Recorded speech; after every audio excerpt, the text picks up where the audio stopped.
개인회생 피해야 할 공장형 사무실 두 번째 이야기를 시작하겠습니다.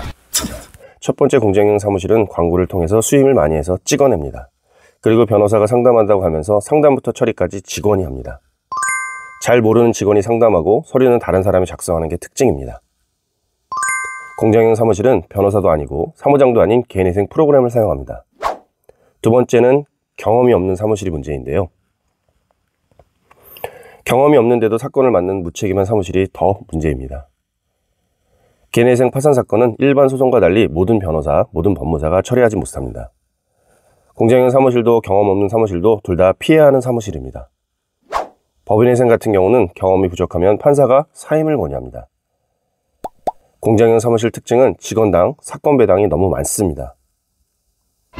진행해본 분들은 아시겠지만 처음에 상담을 20에서 30분 정도 합니다. 계속 설명을 드려도 다시 또 전화와서 문의를 하고 그리고 서류 준비를 합니다. 서류 준비를 하는데도 몇 번씩 통화를 하고 설명을 반복해서 합니다. 누락된 서류도 체크하고 진술도도 여러 번 수정을 거치기 때문입니다. 신청서 접수를 하면 보정명령이 나오고 수시로 통화를 해야 합니다.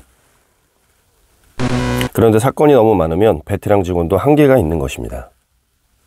신청서는 프로그램 돌린다고 해도 보정은 시간이 많이 필요합니다. 개인회생, 개인파산 사건은 신청사건입니다. 변론을 하고 법원에 출석하는 게 아닙니다. 그래서 사무장이 처리하지만 잘못하면 수천만 원을 더 변제합니다.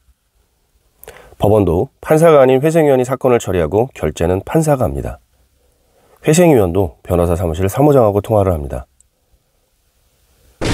공장형 사무실과 일반 사무실이 뭐가 다른지 궁금해 하실 텐데요. 변호사가 책임을 지고 적극적으로 사건에 관여하는지 문제입니다.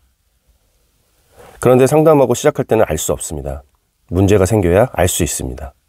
그래도 구분을 한다면 상담에서 서류 작성까지 원스톱으로 진행이 가능한지, 수임료 대출을 알선하거나 수임료 전액을 카드로 결제하는 곳은 공장형 사무실입니다.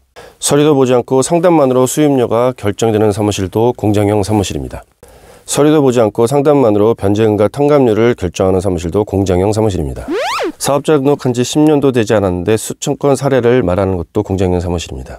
변호사 사무실 상호를 이상하게 만들어 놓고 개업과 폐업을 반복하는 사무실도 공장형 사무실입니다.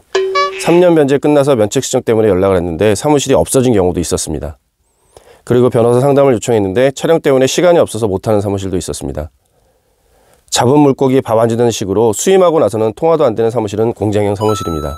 변호사는 그렇다 치더라도 담당 사무장도 통화하기 어려운 사무실은 문제 있습니다. 물론 그 많은 사건을 변호사가 전부 통화하고 서류 검토를 할 수 없습니다. 그러나 법률적인 문제가 있어서 변호사 상담이 꼭 필요한 경우 변호사 상담을 요청했는데도 안 된다고 하면 공장형 사무실입니다.